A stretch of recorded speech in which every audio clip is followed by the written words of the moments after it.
With Darlington in the rear view, it's time to turn our attention to the NASCAR playoffs. We start with Atlanta this week. We'll talk some super speedway bets. Is there value? Do we want to bet after last week? Who knows? We'll also take a look at the championship odds now that the round of 16 has been decided to include Chase Briscoe, which, of course, the week I Yep. bet him, he doesn't win, or he ends up winning rather. So we'll talk that. We'll talk how Darlington went, how much we hated it, and what we're gonna do this week. All that and more on today's Angle of Pursuit podcast. Ross Chastain used the wall all the way around this racetrack. Logano has been the class of the field. Check out the big brain on Brad. Yeah, I need to change my underwear. Brian Twining. Darlington was the worst. It was literally, I think it's the worst non-super speedway betting card we've put together since we started this show 3 years ago. And when we started, we knew far less than we know now. We still don't know everything, and we probably don't know most things. Yeah. But we knew even less back then. And this was this week. And that I told you before we started recording, I think 80% of my betting card I'm super happy with, despite it going up in flames almost instantly. Thank you, Martin Truex. Don't even get me started. I had Blaney, and of course he didn't even get to run 3 laps. Yeah. I'm either taking out Byron or Blaney, and since you bet Blaney, here we go. It was so frustrating. It was a long day. It was a frustrating day.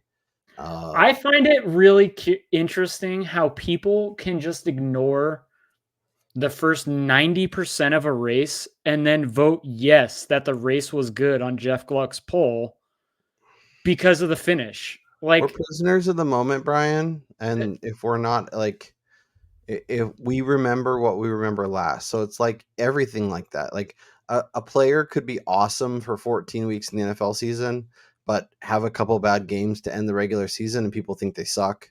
People could be awful for 16 weeks, but then have 2 good playoff games, and people think they're the next coming.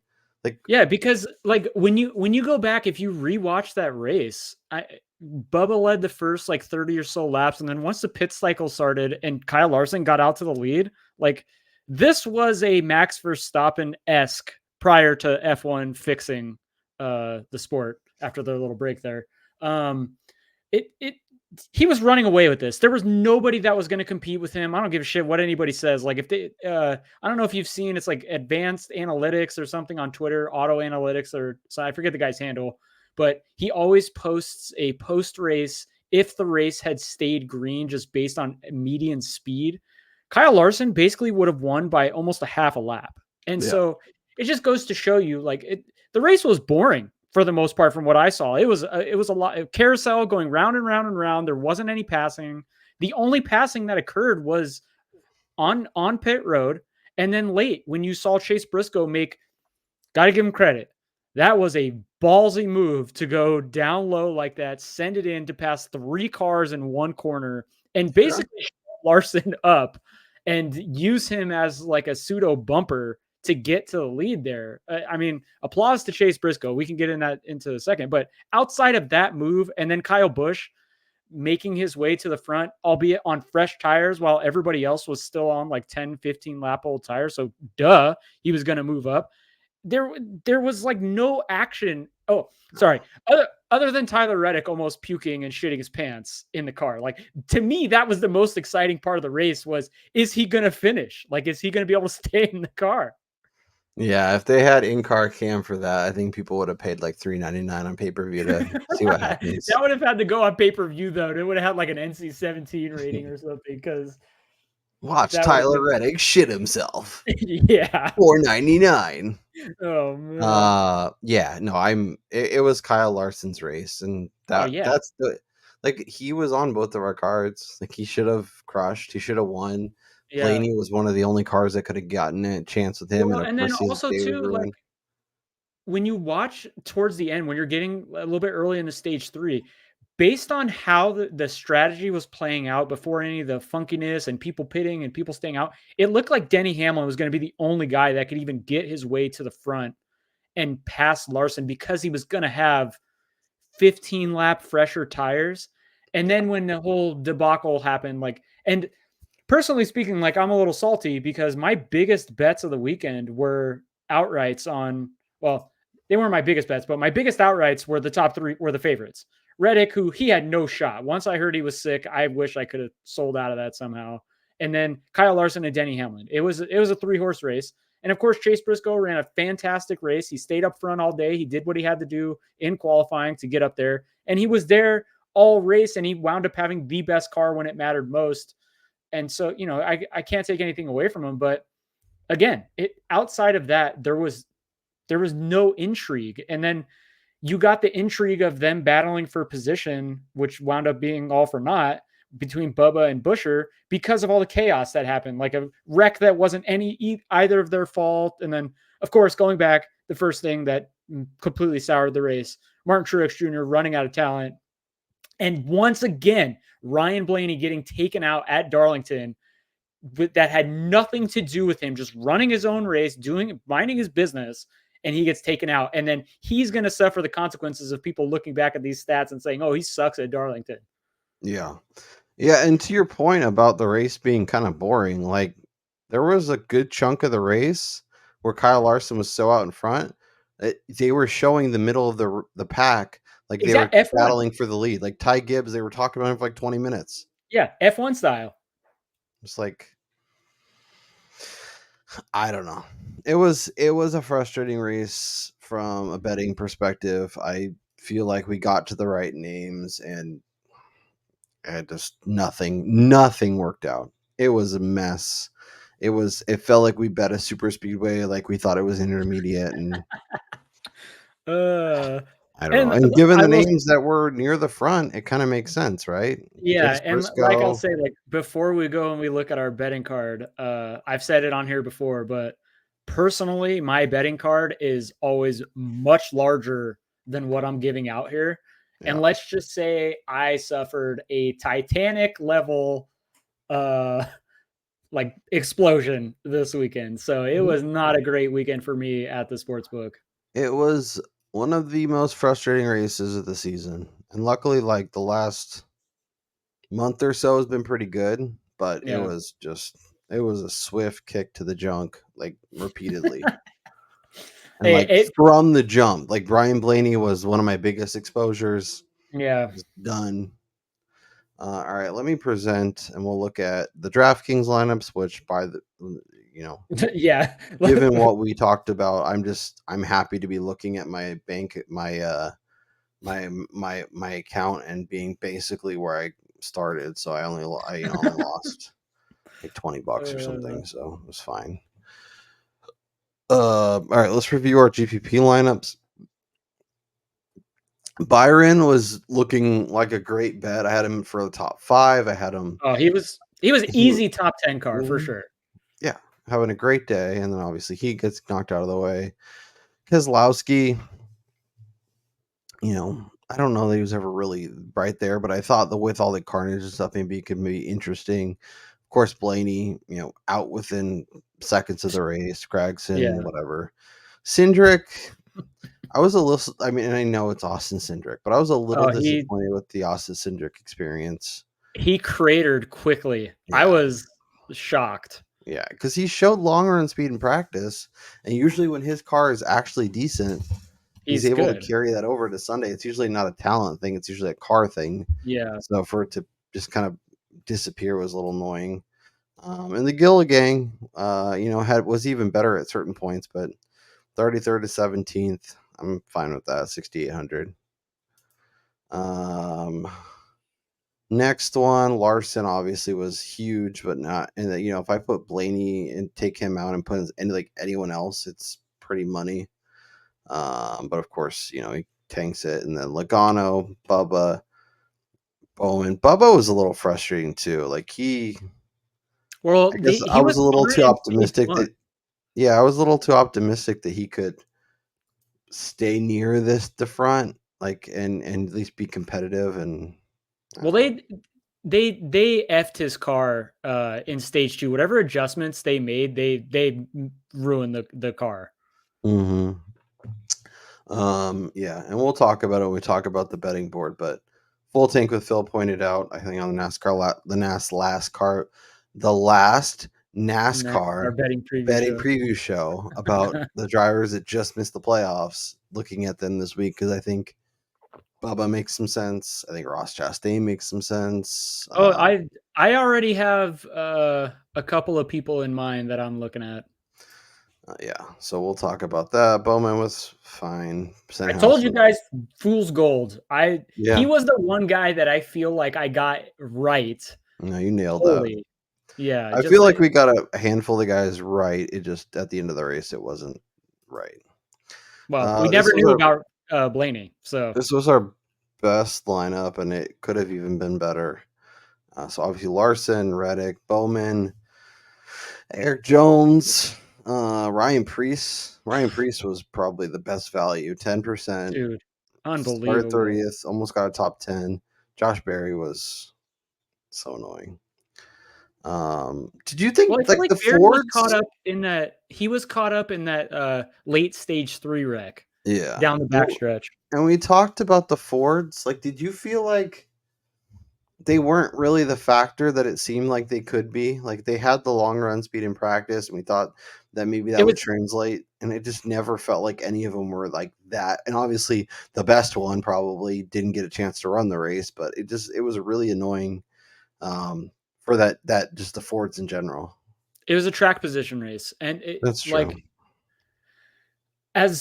as much as that plays into strategy and, trying to get off and on or on and off pit road and all that type of stuff, like the previously talked about issues of cars being able to pass or actually not being able to pass, rear their ugly heads again, because like, unless you had a tire advantage, you weren't really passing anybody here. And even when you look at Briscoe's pass to get to the lead, he had to send it like Austin Dillon did at Richmond and just be lucky that Kyle Larson ceded way to him because he was using him up. And if Larson but he also didn't hook a Larson or do anything stupid, which an RCR driver would have done. So, but yeah, it was just what a shitty day. What a shitty day. And it's funny too because I built a cash lineup that ended up crushing. I got top 5. I mean, I keep doing this where I build these cash shells and then I don't play them in tournaments, and they end up becoming my highest scoring lineup. So I don't know what that says about me, but the Stenhouse, Gilliland, and then honestly Gibbs was not very good either, but there was points where he looked sort of interesting and ended up fading away. It was really interesting to see as the track changed, as it went from day to night, because early on in the race, it looked like the Toyotas were going to have the best cars. Like over the first couple of runs, all of the Toyotas had made their way. I mean, outside of the legacy guys, had made their way inside the top 10. And then Reddick, we heard the Reddick issue with him getting sick, and then the day to night transition and any adjustments that were made. I felt like outside of Denny's strategy, and Bell too late. He used strategy for this, but none of them really showed race winning speed. Yeah. Do you like Ross ended up obviously getting a top 5? Oh, that is such not a it was like fool's gold. I don't want to use your Chastain wasn't a factor for top 10. Let's just say that. Like, he had no business being up there. He got on to the 3-stop strategy in stage 3, which I think he effed up, because he should have gone like 25 laps and taken the chance that no caution was going to come out and try to be on the freshest tires as much as possible to regain track position, because he did not have speed. Yeah, especially when you're fighting to make the playoffs. Like, you have to win. Yeah, I felt like they missed an opportunity there during the second run in that third stage. They stayed out way too long. I feel like Trackhouse, this is the second year in a row where, like, over the second half of the season, they've really, like, shit the bed and, like, given up all the momentum they had in the first half. Like Suarez gets a win at Atlanta, and it looks like we'll see again though, because we come into Atlanta, and when we transition, we look at the odds for this. Like Daniel Suarez he's not cheap this week. So I think they are a really good offseason team that gets their cars in position to be really good for week 1. But I think as the season goes along, they're not able to make the necessary upgrades and make their cars better and more and actually be able to keep them consistent. Like it really feels like the year that Ross like did the Hail Melon. That was like Trackhouse's best opportunity. And obviously, he won Phoenix last year, so yeah. Ended up being fine, but it's just like I was so optimistic after that performance that okay, they figured some stuff out. They're gonna be strong, and then they just fizzled just away. Just to give him a shout out again, but maybe there's some facts behind our buddy Full Tank Phil claiming that Trackhouse is just a clickbait team. I mean, like you said, they waned as the season has gone on. They've gotten slower essentially and less competitive, and they've used strategy and stuff like that to get near the front when in reality their cars are not capable of winning in a vacuum. And now they're going to run 3 cars when they already don't have enough resources and whatnot for 2. But hey, as he says, they're going to get the looks and they're going to get the clicks because they got SVG, who is probably going to win one he's going to win a road course for sure next year. You got Watermelon Man and you got Daniel Suarez, the only Mexican American. You got Mr. Worldwide, Mr. 305. and Pitbull, that's right. Yeah. I mean, but not to go off on a little tangent though. I want them to be successful because it's teams like that are going to help grow the sport. I don't care what people say. We can argue that till I'm breathless. But yep. If you want to look at your eyes bleeding, just check out our betting cards. Denny Hamlin, I thought was a good bet. Kyle Larson, I thought was a good bet. William Byron, I thought was a good bet. Ryan Blaney, I thought could be a good bet. Obviously, it didn't get to actually see it play out. Of course, Kyle Busch rubs it on my face again. I had Blaney as the top forward. I was going to bet Blaney top 5, and I was like, nah, I'll take the top forward. Didn't matter either way. Cindric, I thought could be a top 10 car. Of course, he's just out to the top 10. It's a shit week. Hamlin, KFB, I guess. Good job. I had that on the card, and I had actually gotten 40 on it at Superbook pre-practice and qualifying, but that was not a bet that I was like, oh yeah, I feel good about this. Nor during the race was I thinking, oh yeah, that was some value. That was a donation to the sportsbook. He had no business being up there, even getting to the front. I will say he has been much better. He's been much better at fast tracks. And but we'll look at the odds this week. He's gonna be quick to show up. So I don't hate it. I like to give you shit for it, but it's not a terrible bet. Terrible bet is Martin Truex over anybody because Martin Truex is ass.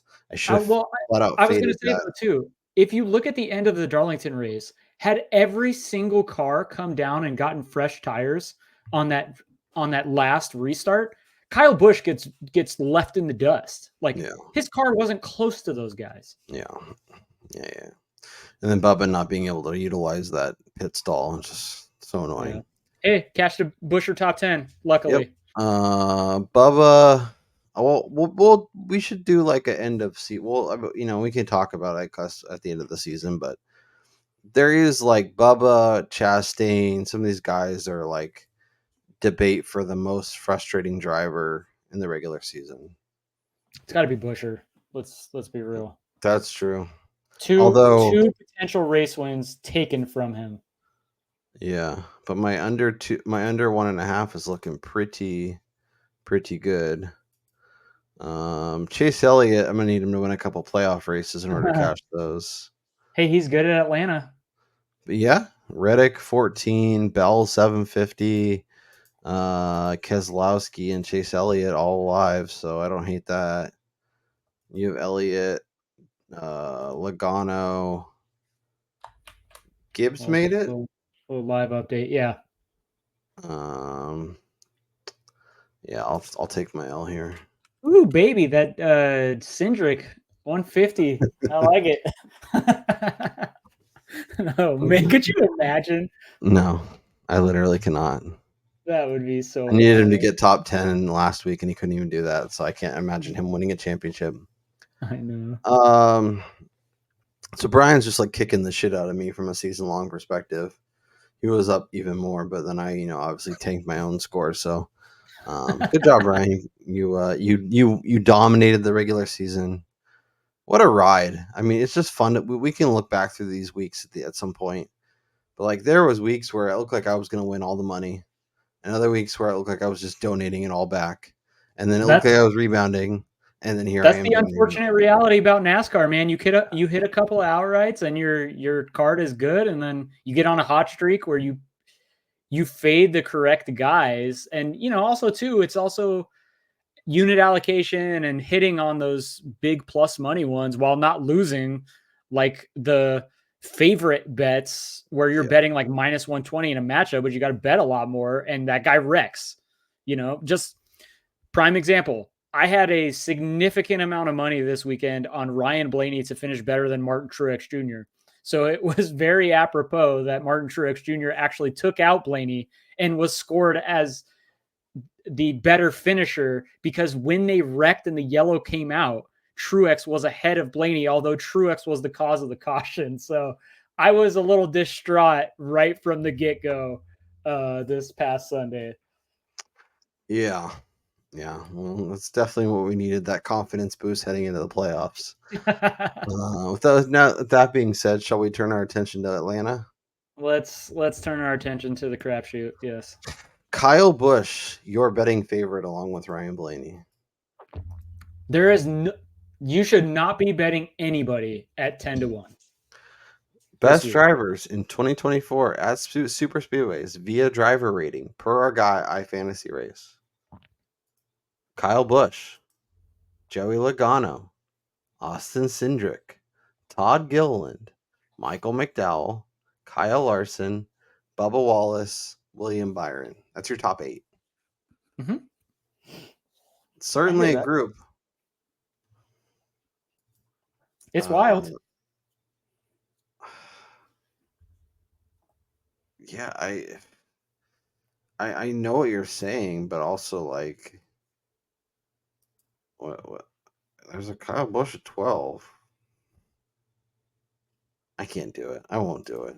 Yeah, you cannot bet Kyle Busch at 10 or 12. And you also have to account for the fact that I believe this is the first time that Atlanta is part of the playoffs. Yeah. Or the playoffs in its current format, in the current track configuration as well. So all of the data that we have prior to this in the new configuration in the next gen car, obviously that should steer you towards certain guys and stuff like that, or just overall skill level at super speedways. But when you add in the pressure of the playoffs, that's going to change how some guys drive, how some guys go for it all, how some guys lay back and just try to get stage points and don't really care where they finish. And that's where I think this week's going to be even harder than normal betting fucking super speedways. So I'm like, this is tiny shotgun, tiny bets on a couple of guys, and then I'm leaving it at that. We bet Daniel Suarez at 30 something when we hit him back in February or March, whenever that was. It was a decent amount. I'm not betting the current price. 16? Yeah, that's crazy. Like Chase Elliott at 14? Like, is there anything inside 20-1 that you're like? No. Just being honest, I'm not betting anybody inside 20. With the shit that we've seen at super speedways this year, how can you tell me that that's a good bet? When you can get guys, okay, my favorite bet right now that I've already made, I wish I was in Vegas right now because it's longer, Of course it is. Todd Gilliland. I got it at 40 at one of our offshores. Okay. He qualified on the front row at our last super speedway at Daytona, and him and Mick Driver were up front for a vast majority of that race. And if you go back to the spring race, FRM team combined to lead 85 laps here. Yeah, and now that they don't care about Michael McDowell, especially because the season's over, Exactly. they can get And even neither of them more. are in the playoffs. So what do they give a shit about if they wreck? Like, obviously there's some risk involved there, but they're going to go for the trophy here. I would much rather play that than play Busch at 10. Yeah, it looks like 33 or 35 is the best you can get on Gilliland right now. So getting 40, I think, is a good bet. No, he's 40 at DraftKings. Oh, 40. Okay. Yeah, I'm going to put that on the card. I don't hate that. I don't hate that at all. You know who was really good here in the spring and recently won a super speedway race? Do we start the Harrison Burton hype train right now? Oh my God, no. 75 to 1. Absolutely not. Is that the best number I can get? But that's a pretty decent number, 80 though. to 1. 80 to 1 is not bad. He was the third best driver per win the race. True performance rankings. If we're gonna get electric and we're gonna get loose and we're gonna get off the rails early and often, Oh let's my do it. gosh. Harry B, welcome to the card. 80 to 1. Let's ride. That's terrifying. Oh yeah. I will say, so this is something that I've been thinking about a lot today. No. The guys who are at the very bottom of the current playoff standings, guys like Gilliland, maybe not so much Cindric because maybe he can turn it off at the road course, but I think he probably fits into this. And then maybe Gibbs. They're probably going to be going balls to the wall this weekend, knowing that this is a complete, like, whatever, anybody can win this. Mhm. So them in with If you're the guys, not locked in and you don't have like a track type that you like sell at, exactly. the worst that's going to happen is you finish 35th and you have to figure it out next week anyways. Yeah. So I think like somebody like Gibbs, who's been really good at road courses, I think it makes sense for him too, because he could go out there next week at Watkins Glen, potentially put it on the pole or put it up near the front and compete with Tyler Reddick and probably at SVG for the race win. So like I could see him going for it, but again, I have a hard time betting 28 even on that. But it's much better than betting Busch at 12 or 10. Yeah. Well, and Cindric, I would say, falls into the same category, but for at sure. 16 or 20, I'm not betting that. Like, there's no way. No way in hell. Well, also too, like you already know these numbers aren't going to move. They're not going to move at all, really. The only one I could see moving is maybe Gilliland. If you get him at 40 and he qualifies on the front row again, you're probably getting 30. I mean, he's already moved to 33 or 35 most places. So my guess is he's somewhere between 28 and 30 when we fire off. And like a lot of books left their numbers up for Daytona. I think they'll do much of the same this week. Oh, for sure. Haley at 60.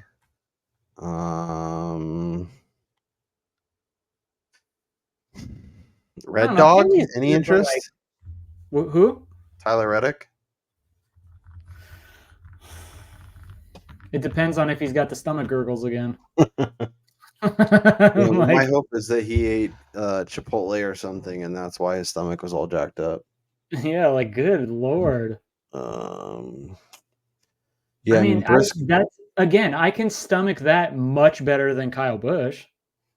Oh yeah. Chase Briscoe was pretty good here, but like after winning last week, he's probably way too short. Oh, he's probably. Well, I don't. 40. I don't think the same. I don't think the same qualifies for Chase as it did Harrison Burton, because Burton, after he won, he probably went out and got blasted. Chase Briscoe, being a God-fearing man and the way he talks, I don't know if he participates in that level of debauchery. I think he's a Saturday Sunday kind of guy, if you know what I mean. Oh yeah. I mean, to be honest, I don't hate Briscoe again either. No, I don't. I think obviously much longer is way more fun, but and then they're going to qualify well too. Remember, the Fords have been qualifying machines at super speedways. What about the number 7? Thinks if he keeps it on all 4 tires, maybe it can be interesting. So I actually bet 66 at Mhm. one of our offshores. So Of course you did. I did get a little bit on that. And he's down to 50. Yeah, I don't know. I mean, if you like Corey LaJoy, I already know our buddy Cody Zeeb from the sports gambling podcast. He's probably going to be all over his buddy Corey LaJoy this week. I mean, it's his last year in the Cup Yeah, Series. this is But one of your last chances to bet him. yeah, seriously. So, well, no, don't we get Talladega one more time? I think so, but that's what I'm Yeah, saying. but he's Like, not as good at Dega as he is at like Atlanta or Daytona. no, it really feels like this week,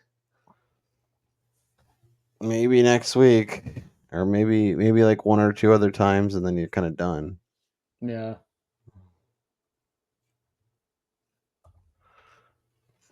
So yeah, I don't hate that. But yeah, you can get LaJoy at 66 at Bet365. Yeah. Yeah, I don't mind Yeah, that. I'd need at least 60 to bet him. And You can get Gibbs at 33 over at Bet365. I don't know. Yeah, it's hard with him. Like, I think I'd rather bet. What's Briscoe at 365? 33. I'm gonna add Briscoe at 40. It's not a bad number. I don't hate it. I'm just gonna bet the former winners and see if they can do it again. Oh my gosh.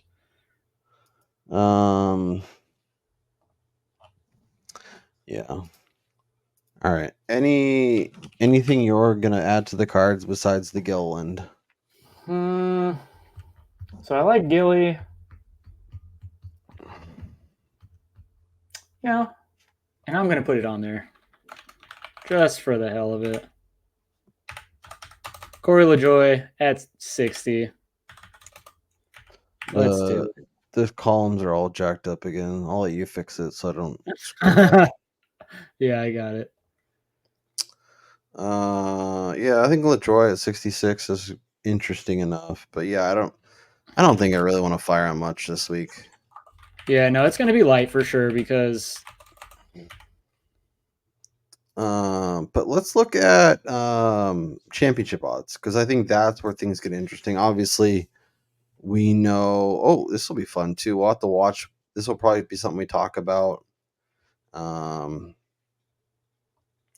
When this actually shows up, but they have first, second, so you really get a little bit of a boost. Do they not have championship odds right now? It should be. You have to go to NASCAR Cup Championship. Winner. Here we go. Yeah. Plus 375 for Larson, 4-1 for Hamlin, 5-1 for Reddick, 525 for Christopher Bell, which I think is a really nice price given where he's been. Blaney at 9, Byron at 9, Elliott at 12, and then we get into some jabronis.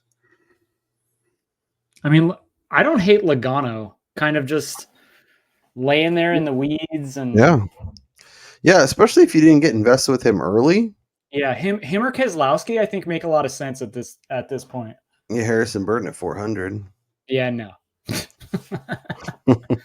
That is a no. Look, I got a little value on Cindric at 150. Okay, Let's play a game. Let's play a game. Let me know what name you would actually consider betting to win the Cup championship. Harrison Burton is a no. Suarez is a no. Yeah, no, he doesn't have a portfolio big enough to win the championship. Like Chase Briscoe being shorter than Cindric is hilarious to me.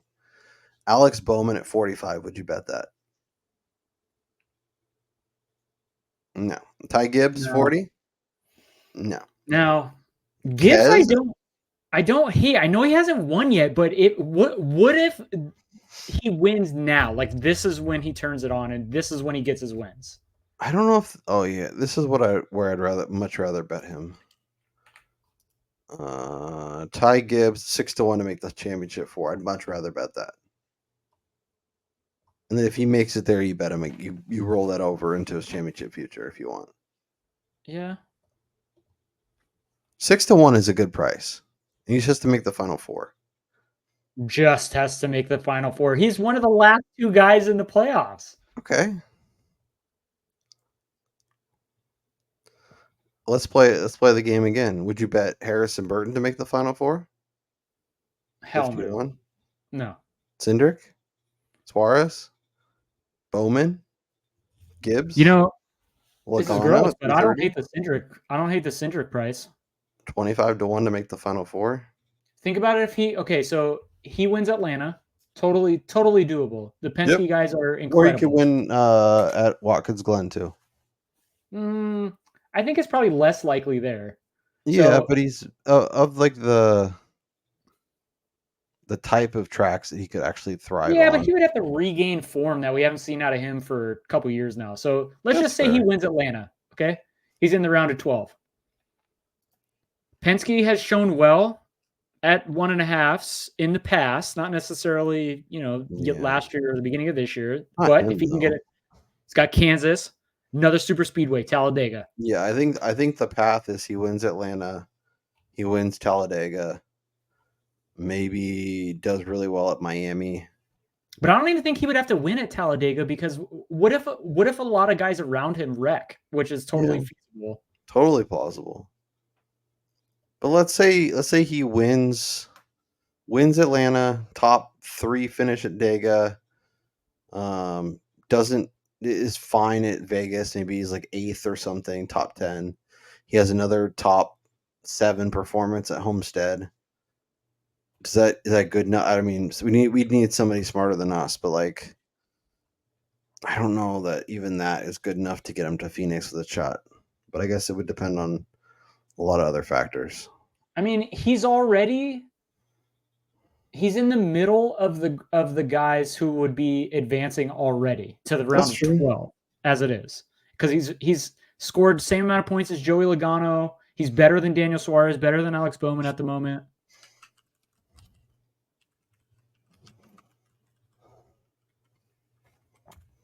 And see, okay, real quick, I'm going to go on a quick little rant here. This is why I'm so sick of listening to people complain about the playoff format, saying they want to go back to the old Winston Cup season-long scoring format. Because when you look at the way the playoffs are set up, the guys that finish the regular season, like 1 through 3, they are so far ahead of everybody else that as long as they don't completely have explosive diarrhea, they are going to get into the round of 8 with a legit shot to get to the championship race. And I understand having a championship be determined on one race. I don't agree with that. As I've gotten more involved into the sport, I think it should probably be another round or something. But to say that we're not crowning the best car is complete bullshit, because the best car almost always makes it to the championship round. The guys are at such an advantage over the rest of the bottom of the pack dudes here that it's almost impossible for somebody that barely made it into the playoffs to even advance to the round of 12, let alone the damn championship round. Yeah. I'll throw this up so you can see what Brian's talking about. They created this is old, huh? This isn't. No, this is right. Yeah, that's so right. yeah. So this would, if we did it based on the old standings, Reddick would be your champion still, which is fine. But then it'd be Chase Elliott, Brad Keselowski, Chris Bell, Chris Buescher, Kyle Larson, William Byron, Ty Gibbs, Ross Chastain, Ryan Blaney. Like, does that Blaney with his 2 wins is behind a winless Ross who didn't even make the playoffs in the new format, and a winless Ty Gibbs, and a Chris Buescher would be top 5. Like, I get rewarding, performance honestly, throughout the season. Yeah. But he was never one of the best cars throughout the year. And so why are we rewarding? So here's my take on that real quick. To me, the old scoring format rewarded high level mediocrity.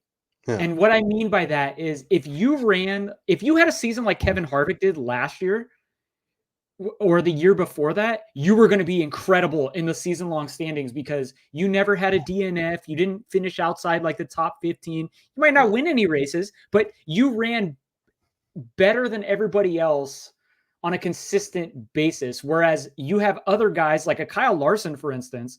I don't think anybody would argue against the fact that he should be the number one seed in the playoffs or right there with Tyler Reddick based on his overall performance. But when you look at this scoring format, because he's checkers or wreckers at certain tracks, you're going to say that he shouldn't be in the championship conversation, because I'm sorry, 300 points to make up in 10 races, that is a shitload. And if you go back to this format, Tyler Reddick's just going to ride around. He ain't going to be battling up front. That's my point. Is this format encourages the drivers to not go for wins and not to be aggressive, and it's going to make for boring racing. This format also puts Chase Briscoe with his win above Joey Logano, Daniel Suarez, Todd Gilliland. Like, I'm probably the biggest Briscoe stan outside of his family, but like. That he does not deserve one of the 16 spots. I don't know. And also, too, I think people need to take a step back and remove themselves from the randomness of like super speedways and realize we really only had Daniel Suarez steal a super speedway, or Harrison Burton too. So Suarez and Burton, but Suarez has been really good at Atlanta in the past. And then outside of that, like Austin Cindric had put himself in the right spot to win a race. Yeah. Chase Briscoe took a race. Austin Dillon was the best car late. Yeah. If we run the Austin Cindric race like 100 times, like one time is it with the two guys in front of him running out of gas and he gets the win. Like if you sim it out with the same, like the last 10 laps, 99.9% of the time he gets like second to fifth. He doesn't win the race. He got like the nut outcome for that race and found a way to get to victory lane. He even like admitted like that was Ryan Blaney's win. Yeah, but the point is that Cindric was there. It's not like he was running 10th and 9 guys. It wasn't the Austin Dillon situation from Daytona. We also don't want to change a whole system. And obviously we've divulged into this mostly because Atlanta isn't very exciting to bet because the odds are shit. But we don't want to change a whole system based on like a random outcome that will probably never happen again in 10 years. Yeah. Like Harrison Burton. And I think, and obviously, and I think given our relatively new engagement into NASCAR, maybe we have a different perspective. If you've been watching for a long time, you certainly have a opinion that's probably going to be different than ours. You may not want the stage breaks. You may not want it. May feel like not the NASCAR you grew up on, but I think it's more compelling for the long term and the health of the sport to invest in potential winners, because then you could get maybe younger drivers who are ready to take the next step that maybe over the course of the season haven't figured out the whole schedule thing, but can find a way to get to victory lane. Obviously, the super speedways are built in the way they are for a reason. Yeah. If NASCAR wanted less randomness, they would just take out Daytona and Talladega and Atlanta and not rebuild Atlanta to be, have more banking and more of a super speedway type race. So I don't know. But and then to that point, I almost feel like they would have to just remove those races from eligibility for playoff standings. Like they would just say, you can win this race, you can get your earnings and stuff, but it does not affect. No. And then, they're not going to do. What the smaller teams do if it doesn't count? And it's just like, it would make so much weirdness. Yeah. But yeah, so I don't hate the Cindric Championship 4. Yeah, and then I like I think Keselowski and Logano are probably the other two. Yeah, I like Gibbs at 6-1. I think that's my favorite championship 4 bet. I don't think he wins it all, but I think there is a real chance that he has a nice playoff run, because he's somebody that I think even as soon as next year becomes like a normal part of the, maybe not the elite 4, but like he's part of that group of 8 almost every single year. He's got this. He's got the backing. He's got the ride.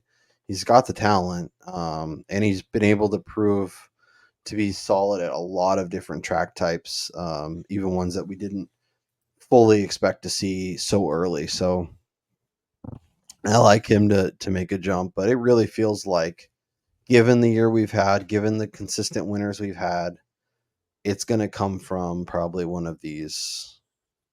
I think Brian Blaney is the last name. Chase Elliott, I think, is fine, but I think there's a clear.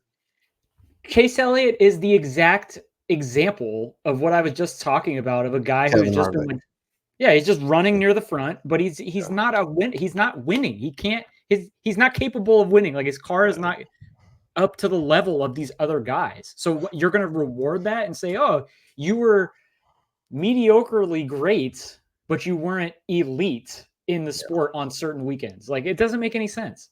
So if you're stepping to the window right now, is the two best bets to win the championship William Byron and Ryan Blaney just because they're 9, or would you consider one of these guys?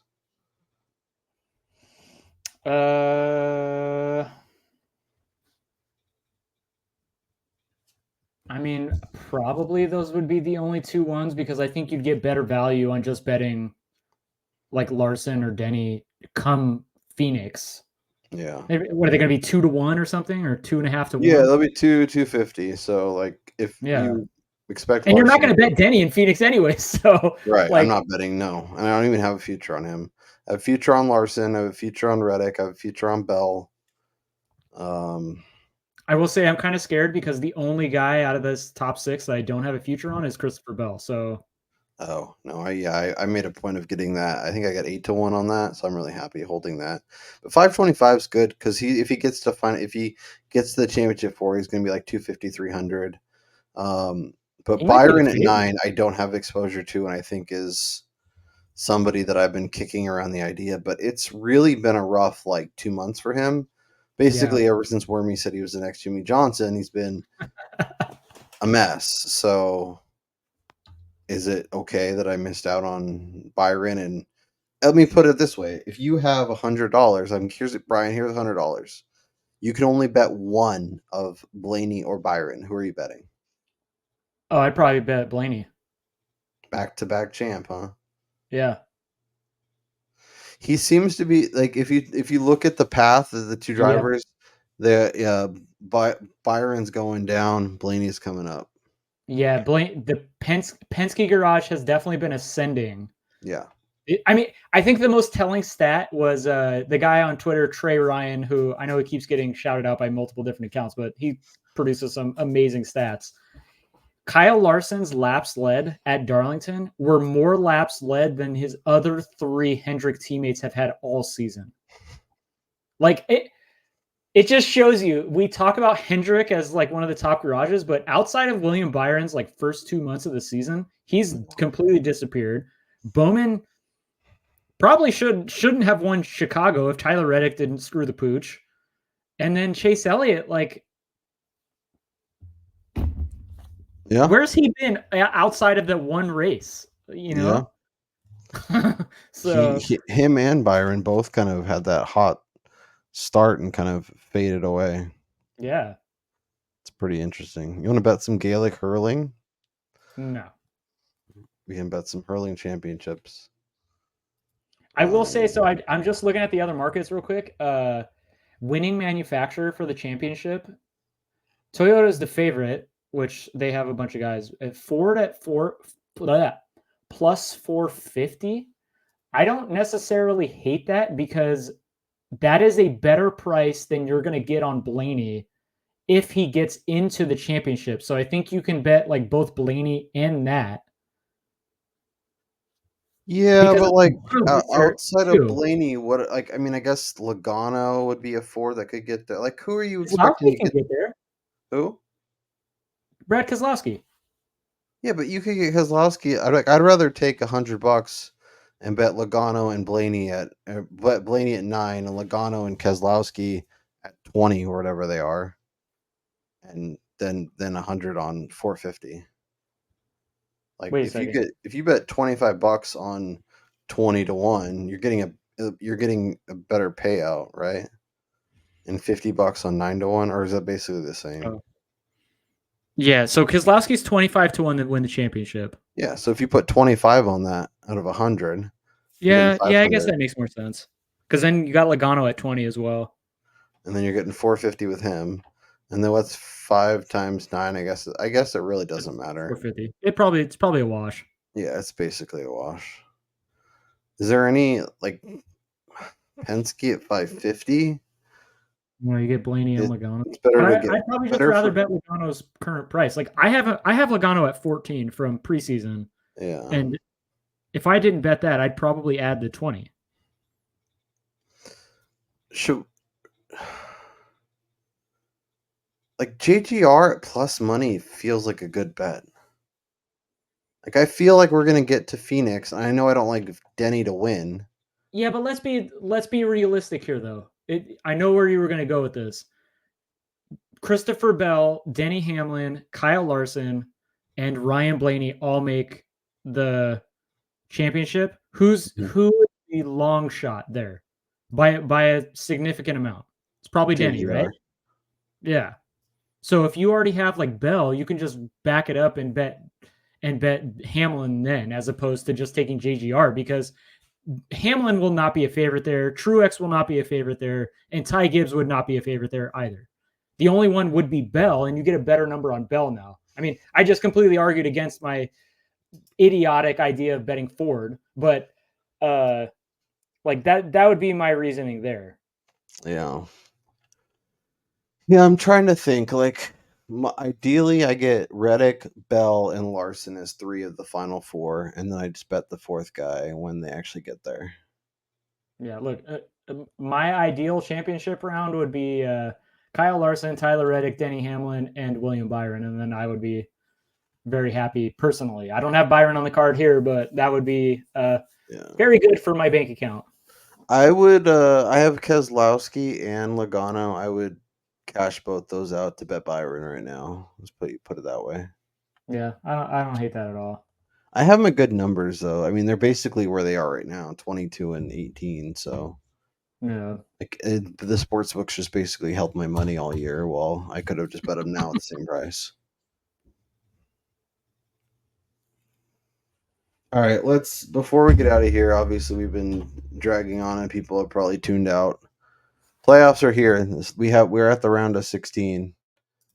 Who's the championship for? Like we talked about our bags, but like who's the championship for and who wins?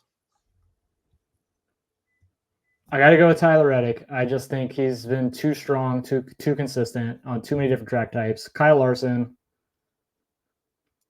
I'm going to say Blaney gets there again.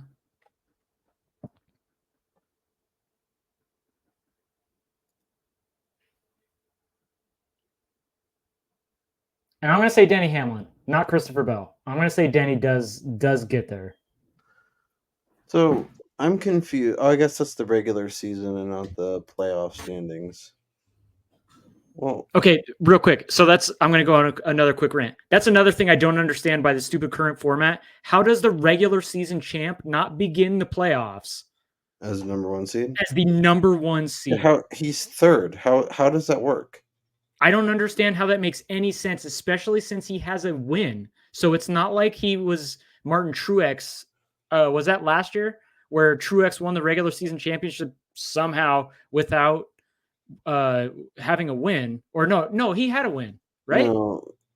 No. Yeah, he won Sonoma last year. Oh, that's right. Good call. So like Reddick this year, how the hell is he not the number 1 seed? I think that's another. I'm guessing because Larson has 4 wins and everything else is pretty similar. So what? If we're going to be complaining about points and all this other bullshit, like it is wild to look at stage wins, and Larson and Bell each have 10, and then the next guy like 6 with Denny. Yeah. So you have Larson, you have Reddick. Who else is in your final 4? So Larson, Reddick, Blaney, Hamlin. No Bell? No Bell. I think that's asinine.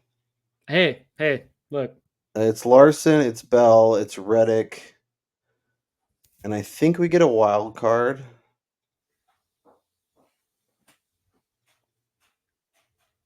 Chase Elliott makes the final four. Come on, why do you got to do that? I think we're gonna get I think the fourth one is gonna be somebody that, because like it's easy. I think it's the top three for me are really easy. I think Larson, Bell, and Reddick are smashes. Obviously, I have tickets on all of them, so maybe I'm a little jaded or whatever you want to call it. But I think there is a fourth driver. I don't think it's him. Maybe it's Hamlin. Maybe I'm being dumb. I just don't really see a way that Denny doesn't figure out enough points to get to the championship for this year. And real quick, again, I know this is a super long episode.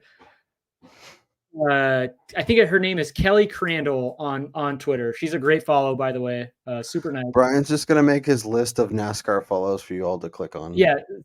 She apparently asked Austin Cindric on Sunday, either post race or it might have been post race, about what going into Atlanta, how this is. Stage points are going to be so crucial, it sounds like, at Atlanta, much more than during the regular season. So I definitely think you're going to see guys play for stage points and then determine how they're going to race the end of the race. So it'll going be back to calm Atlanta, and relaxed for 2 stages, and then everybody will go for it. Yeah, which to me screams Denny Hamlin riding around in 28th and finding a way to get in the top 10 after each stage. Exactly. That's what I'm getting at there. And I think Denny is one of the better drivers at doing that. And so is a guy like Brad Keselowski. So don't count him out in this playoff hunt either. All right. So let us know down in the comments who makes your final four if you're still watching and who wins. Brian, you gave us your final four. Is Tyler Reddick your champion, regular season and NASCAR Cup champion? No doubt. There's no way I'm going to back off my dude, Red Dog. I've become a Reddick stan. I've been talking about him forever. To me, he should be the championship favorite. Yes, Kyle Larson's a beast, but Reddick, if he didn't have the shits, he's probably competing for the win at Darlington. Yeah, I would. Like I said, I wouldn't be upset if that happened, but I think Chris Bell is your champion. I think he thrives at too many of the track types that we're going to over the course of the playoff. I think he's been one of the most consistent drivers. 10 stage wins. His DNFs the last couple of weeks have been a little frustrating, but only 6 throughout the course of the season. 15 top 10s, 9 top 5s, 3 wins. I think this is the year that C-Bell finally gets it done. All right, so what you're saying is that as a show, we should bet Toyota to win the championship. Got it. I don't hate that. What is that? Yeah. What is that winning manufacturer? Oh, it's minus. But that's the thing. It's priced so short because of Denny and Reddick. We'll just take out mortgages on our house and then we'll pay our house off at the end. Sounds great. Man. Yeah.